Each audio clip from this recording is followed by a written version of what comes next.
아름다운 찬양이었습니다. 우리 LA에 계신 임종사님도 와주셔서 함께 찬양해 주셨습니다. 여러분 한 줄 평안하게 잘 지내셨습니까? 저는 오늘 오다가도 가끔씩 운전하다가 옆에서 이렇게 미국 사람이 있으면 내가 지금 미국에 있구나라는 생각을 가끔씩 하게 되는데 오늘도 문득 그 생각을 좀 해보게 되었습니다. 한 9년이 돼가는 것 같은데 아직도 잘 적응이 안 되는 것 같아요.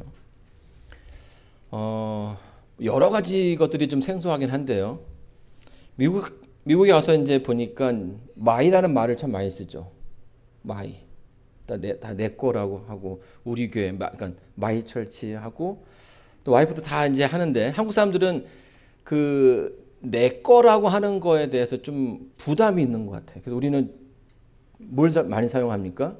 우리라는 말을 많이 사용하죠. 혼자 있어도 우리고 또 와이프도 우리예요. 우리 와이프라고 이제 얘기하는 우리 와이프, 우리 남편 먼저 이렇게 얘기하는데요. 왜 한국 사람들은 이제 우리라는 말을 이렇게 좋아하는 걸까요? 그 이유가 뭘까요? 뭐 여러 가지 이유가 있겠습니다만 오늘은 이제 그 우리가 갖고 있는 장점과 또 그 우리가 갖고 있는 단점에 대해서 한번 살펴보도록 하겠습니다. 우리 성경 말씀 누가복음 17장 11절로 14절 말씀 한번 다 같이 읽어보도록 하겠습니다. 읽겠습니다. 시작. 예수께서 예루살렘으로 가실 때에 사마리아와 갈릴리 사이로 지나가시다가 한 촌에 들어가시니 문둥병자 10명이 예수를 만나 멀리 서서 소리를 높여 가로되 예수 선생님이여 우리를 긍휼히 여기소서 하거늘 보시고 가라사대 가서 제사장들에게 너희 몸을 보이라 하셨더니 저희가 가다가 깨끗함을 받은지라. 한 무리가 예수님께 찾아왔습니다. 이제 그들은 문둥병에 걸린 사람이었죠. 이 문둥병이라는 병은 하나님께서 치셨다라는 그런 의미를 가지고 있습니다. 그래서 이 문둥병에 걸린 사람들은 다른 사람들과의 그 접촉이 굉장히 제한되어 있습니다. 그래서 다른 사람들 앞에 지나갈 때는 항상 부정하도다라고 얘기하면서 내가 지나간다라는 것을 상대방에게 알려야 했고 또 그걸 통해서 사람들은 그 사람을 이제 피해 갔던 것이죠. 자, 그런데 이렇게 이 문둥병자들이 서로 이렇게 모여서 지내고 있는데 어느 날 그 마을에 예수님께서 오셨다라는 얘기를 듣게 되었습니다.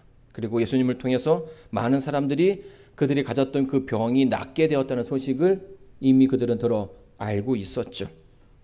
어쩌면 그들에게는 일생의 마지막 있을 수밖에 없는 그런 기회가 그들에게 주어진 것입니다. 그래서 염치불구하고 어떤 그런 제약에도 불구하고 그 무리가 10명의 문둥병자가 예수님께로 다가오게 되었던 것입니다. 뭐라고 외칩니까? 선생님이여 우리를 긍휼히 여기소서. 여러분 우리나라의 역사를 보게 되면요. 우리나라는 예로부터 그 타민족의 침략을 굉장히 많이 받은 나라였습니다. 그 임진왜란 때나 뭐 병자호란 때 등 외세 그 침략에 국군이 다할 뻔한 그런 시기도 있었죠. 근데 참 그런 위기의 순간에 보게 되면 신분을 막론하고 의병으로서 똘똘 뭉친 그 선조들의 어떤 그 연합을 통해서 이 나라가 그 위기를 모면하게 됩니다. 나라를 위해서 자기 한 목숨을 아끼지 않았던 그런 모습들이 이제 우리 민족의 모습인 것입니다. 이런 사건 이후에도 우리나라는요, 우리 민족은 그 위기 때에 그 어떤 강함을 보여주는 민족이 되었습니다. 1998년에는 이 IMF로 인해서 우리나라가 굉장히 어려운 시기였는데 전국적으로 뭘 합니까? 금모으기 운동을 해가지고 그 위기를 아주 빠르게 극복할 수 있었습니다. 2007년에는요, 태안의 기름 유출 사건으로 인해서 큰 어려움을 겪었는데요. 해외에 있는 전문가들은 이것을 해결하기 위해서 이것이 해결되기 위해서는 적어도 10년, 길게는 100년이 돼야 회복이 될 거라고 이야기했는데요. 아주 빠른 시간 동안 2년이라는 시간 동안 이 문제가 해결이 되었고요. 이때에 이 태안에 모여든 사람이 100만 명이 넘었습니다. 물론 그들이 다 돈을 받게 한 것이 아니라 자원적으로 그 각 마을에서 팀을 조직해가지고 가서 이렇게 거기에 그 해안에 묻어있는 기름 덩어리를 다 돌 하나하나까지 다 닦아가면서 그렇게 이렇게 그 위기를 모면했습니다. 이런 걸 보더라도요, 우리 민족이 굉장히 대단하다는 생각을 하게 됩니다. 또 이런 경험들이 있었기 때문에 어쩌면 우리는요, 나라는 개인의 어떤 그 이름보다는 우리라는 단어를 더 좋아하게 된 것일 수도 있지 않을까 하는 생각을 해보게 됩니다. 연합은 굉장히 좋은 의미를 가지고 있죠. 우리라는 말은 내가 결코 혼자가 아니라는 뜻을 가지고 있습니다. 우리 성경 말씀 전도서 4장 12절에 보게 되면 연합에 대해서 이렇게 이야기해 주고 있습니다. 한 사람이면 패하겠거니와 두 사람이면 능히 당하나니 삼겹줄은 쉽게 끊어지지 아니하느니라. 하나가 열이 되고 열이 천이 되고 만이 되면 그 연합은 다른 사람들이 쉽게 무너뜨릴 수 없다라는 이야기입니다. 이것이 우리가 가진 힘이고 연대가 갖고 있는 힘입니다. 100명이 남짓한 교회에서 그들이 가진 것이 진리라 한들 사람들은 그것에 대해서 큰 관심을 갖지 않습니다. 그런데 이단이라 할지라도요, 숫자가 수십만이 넘으면 그 누구도 그 사람들 감히 이단이라고 부르지 못하는 것이 오늘 우리가 살고 있는 이 시대의 현실인 거죠. 이단이 정통이 되고 정통이 이단이 될 수도 있는 그런 시대인 것입니다. 이렇게 개인들이요, 그렇기 때문에 이 개인들이 우리라는 그런 이름으로 살아가려고 노력을 하는 겁니다. 그래서 회사에서는 개인들이 세사를 상대해서 이길 수 없으니까 뭘 만듭니까? 노조를 만들어서 상대하기도 하고요. 또 시장에서는 조합을 만들어서 그 어떤 커다란 세력에 대해서 대항하려고 하는 것이죠. 이것이 우리가 갖고 있는 힘의 한 모습입니다. 두 번째는요, 이 우리라는 단어에는 뭐가 있냐면 대표성을 가지고 있습니다. 사전적인 의미를 찾아보자면 어떤 조직이나 대표단 따위를 대표하는 성질이나 특성이라고 설명해 주고 있습니다. 그러니까 우리가 우리 안에 있다라는 것은 그 우리가 가지고 있는 그 특성을 각 개인이 가질 수 있다라는 말이에요. 자, 예를 들면 제7일 안식일 예수 재림교회의 대표성은 무엇입니까? 그들은 안식일을 지키고 예수님의 재림을 준비하는 사람들이라는 뜻을 그 이름에 가지고 있는 거예요. 자, 그렇기 때문에 우리가 재림교인이라고 한다면 사람들은 저 사람은 어떤 사람이라고 하는 거예요? 안식일을 잘 지키고 예수님의 재림을 그들의 그 삶 속에서 지키는 사람들이구나라는 생각을 갖게 된다라는 거죠. 개인이지만 그 단체의 개념을 갖게 된다라는 거예요. 또 하나의 단점은 그렇기 때문에 장점은 또 하나의 단점은 그렇기 때문에 우리가 조금 못해도 그 단체가 갖고 있는 우리가 갖고 있는 이미지를 가지는 데 큰 어려움이 없다라는 것입니다. 그 후 상주절 말씀 한번 다시 읽어보도록 하겠습니다. 그 중에 하나가 자기의 나은 것을 보고 큰 소리로 하나님께 영광을 돌리며 돌아와 예수의 발 아래 엎드려 살해하니 저는 사마리아인이라. 예수께서 대답하시되 가라사대 10사람이 다 깨끗함을 받지 아니하였느냐? 그 9은 어디 있느냐? 이 이방인 외에는 하나님께 영광을 돌리러 온 자가 없느냐 하시고 그에게 이르시되 일어나 가라 내 믿음이 너를 구원하였느니라. 여러분 이제 이 본문의 말씀을 보게 되면요, 그 10명 함께 왔던 그 10명의 이야기를 해주고 있습니다. 그리고 그 가운데 9명과 한 명으로도 나뉘어지는 그런 모습들을 보게 됐죠. 예수님께서요, 그 예수님의 그 사역을 가만히 살펴보게 되면요, 그분은 그 가난한 사람과 그 아픈 사람들을 치유하는 그런 부분에도 큰 관심을 가지셨지만 더 깊게는요, 그 사람들의 그 영혼이 구원받는 문제에 더 많은 관심을 갖고 있다는 사실을 확인할 수가 있습니다. 우리가 본문에서도 보게 되면요, 나았다라는 그런 표현이 어울리는 부분에서도 예수님은 너희가 구원받았다라는 그런 표현을 즐겨 사용하는 것을 볼 수가 있습니다. 자, 그렇다면 사람들의 그 영혼들의 그 구원에 더 많은 관심을 가지시는 예수님이 그들의 그 앞에 있었는데 10명이 그분께 다가갔는데 왜 구원받은 사람은 한 명에 지나지 않았을까요? 10명의 문둥병자들이 다 나음을 받았는데 다 치유가 되었는데 왜 구원받은 사람은 한 명일까요? 이 10명은요, 그동안 함께 살아왔던 동료들이었습니다. 그리고 예수님께 나올 때에 큰 소리로 예수님께 자신의 그 사연을 전해야만 했습니다.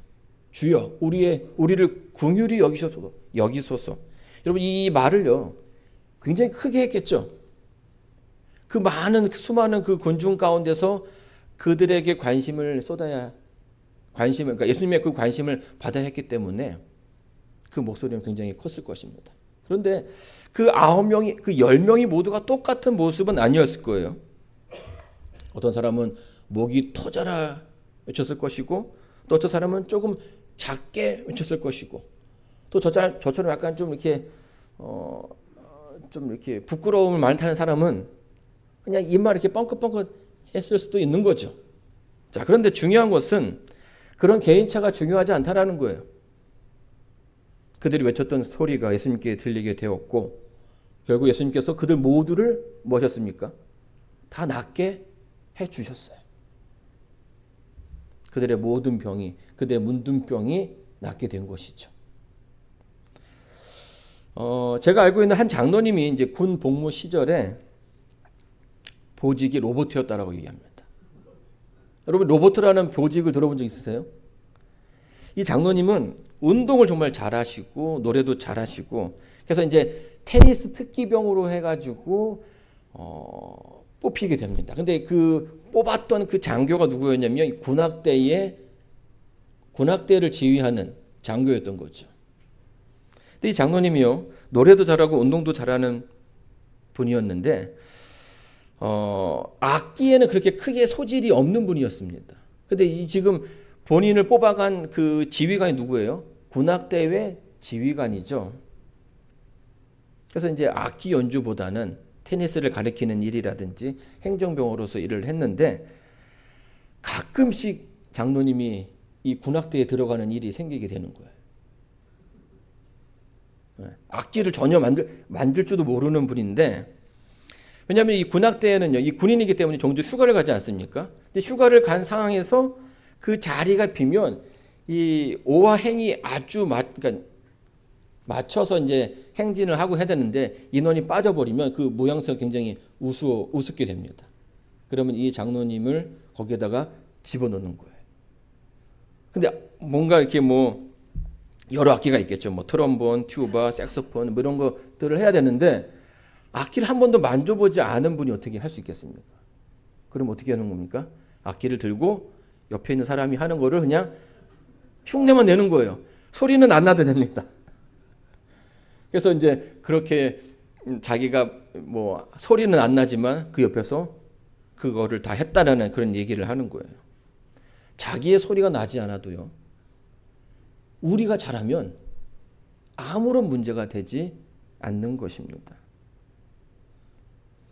이게 이제 우리가 갖고 있는 장점이죠. 우리가 좋은 단체이라면 각 개인의 그 역량은 크게 중요하지 않는 것입니다. 자, 그런데요, 여기에 문제가 하나 있죠. 우리가 잘해서 개인의 어떤 그 도움을 받을 수 있지만 결국 문제는 그 우리의 능력은 개인의 능력이 될 수 없다라는 거예요. 그러니까 개인의 능력이라고 보장할 수 없다라는 거죠. 10명의 문둥병자가 예수님께로 다 가서 그 병이 다 나았지만 구원받은 사람은 몇 명이었습니까? 한 명이었습니다. 이것이 우리가 가지고 있는 단점이 되는 것이에요. 자, 여호수아 1장 9절에 있는 말씀입니다. 내가 내게 명한 것이 아니냐. 마음을 강하게 하고 담대히 하라. 두려워 말며 놀라지 말라. 내가 어디로 가든지 내 하나님 여호와가 너와 함께 하느니라 하시니라. 여러분, 이 장면은요, 하나님께서 여호수아에게 하나님의 그 능력을 주시겠다라고 약속하는 장면이었습니다. 신명기의 그 마지막에 보게 되면 모세가 죽죠. 이 모세는요, 아주 특별한 지도자였습니다. 거의 그 이방인들에게는 신의 존재처럼 보이는 그런 사람이었죠. 바다를 가르고 이 바위에서 물을 내고 수많은 그 전쟁에서 승리를 이끌었던 지도자였습니다. 그런데 그런 지도자가 죽었다라는 것, 그리고 그 다음 자리를 누군가 해야 한다라는 것은 그 다음 사람에게는 큰 부담이 될 수밖에 없는 거예요. 여호수아가 얼마나 부담이 됐습니까? 여러분이 이 여호수아의 그 보게 되면 그 역시도 훌륭한 지도자였지만 이 모세에 비하면 모세가 했던 그런 이적들을 크게 보여주지는 않았습니다. 모세와도 비교되는, 사람들이 봐도 뭔가 좀 다른 등급이라고 생각하는 그런 사람이었지만 그를 세운 하나님께서, 여호와께서 그에게 모세에게 주었던 약속을 주십니다. 내가 너와 함께 하겠다. 자, 그리고요, 이 말씀은요, 여호수아뿐만 아니라 이스라엘 백성들에게 다시 한번 약속하시는 그런 장면인 거죠. 이제 그들이 가나안에 들어가기 직전에 하나님께서 가나안에 들어가서 있을 수많은 그 사건 가운데서 그들을 결코 혼자 두지 않겠다라고 약속하시면서 수많은 전쟁 가운데서 너희들을 승리로 이끌어서 결국 너희들을 그 가나안 땅에 이르게 하겠다라는 것이 하나님의 약속이었습니다. 여러분 아시는 것처럼 이스라엘 백성들의 그 가나안 정복은요, 아주 빠르게 시작이 되었고요, 신속하게 정복할 수 있었습니다. 그러나 더 빠른 방법을 위해서 하나님께서는 어떻게 했습니까? 전체의 싸움이 아니라 이제는 그 지파별로 주어진 그 지역에 가서 지파별로 싸움을 할 수 있게끔 하셨죠. 그래야 더 빠르게 가나안이 정복되기 때문입니다. 자, 이런 때에 여호수아 19장 41절에 보게 되면 이런 말씀이 있습니다.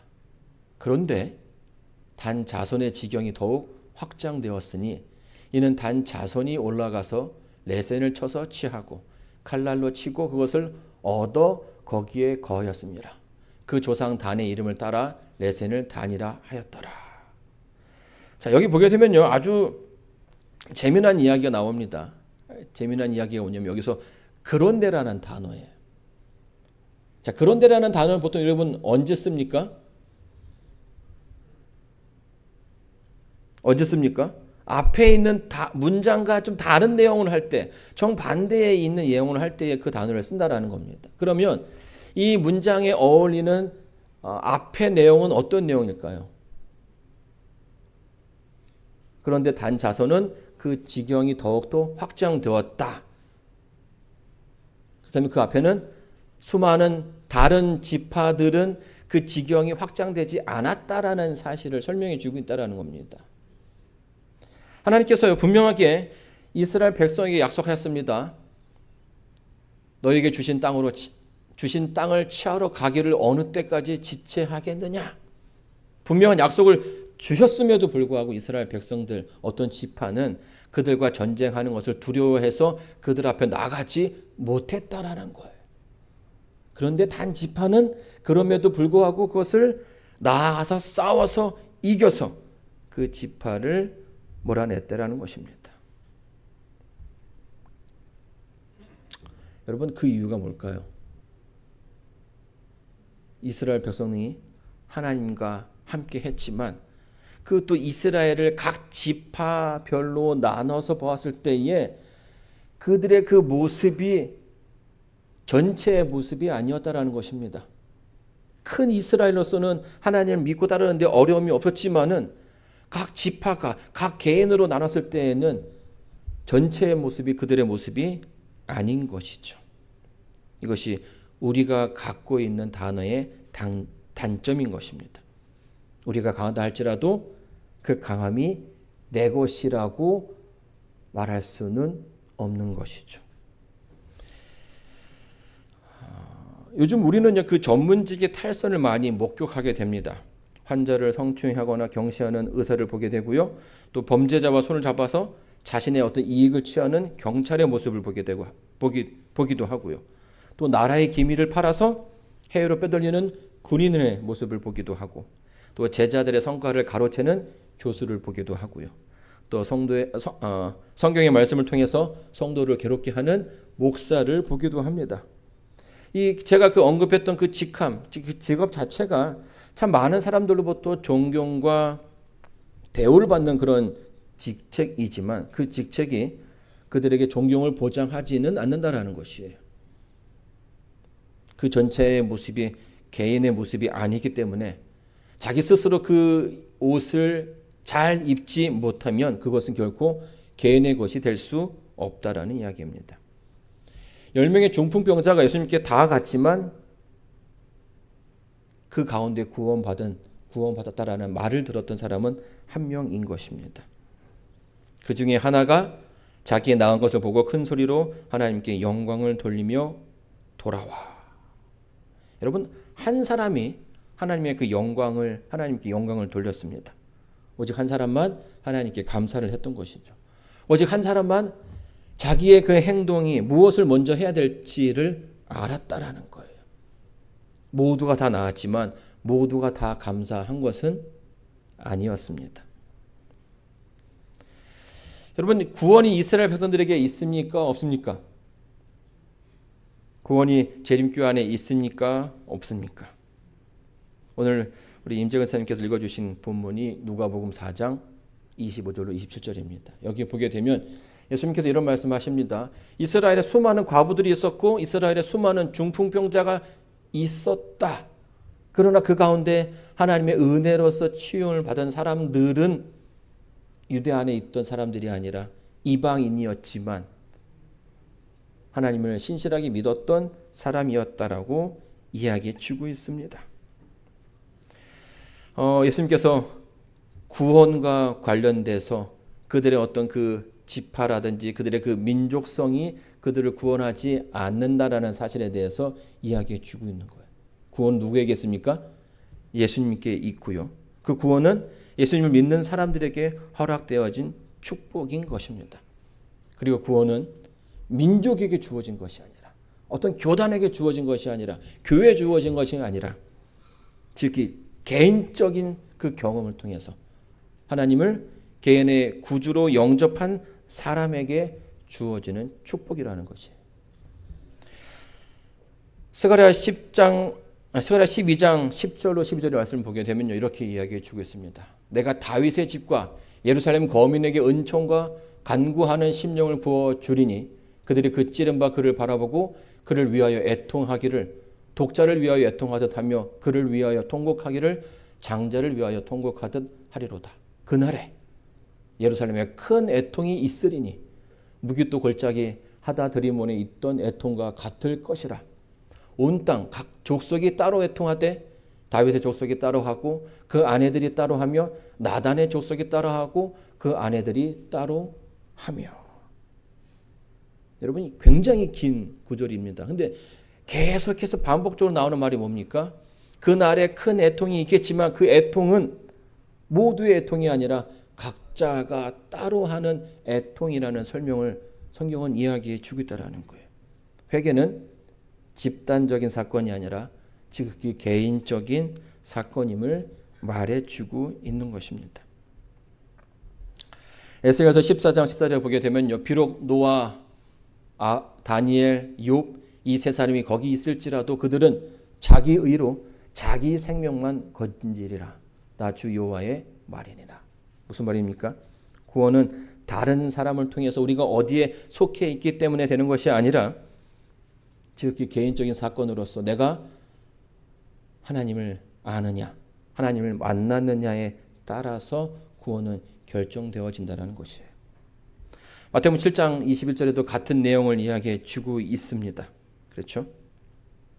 여러분, 이 교회 안에 내 자리가 있다라고 해서 구원이 있는 것이 아니라 우리가 모두 다 함께 되는 것이 아니라 이 가운데서 내가 하나님과 개인적인 그 만남이 있느냐 없느냐가 중요하다라는 거예요.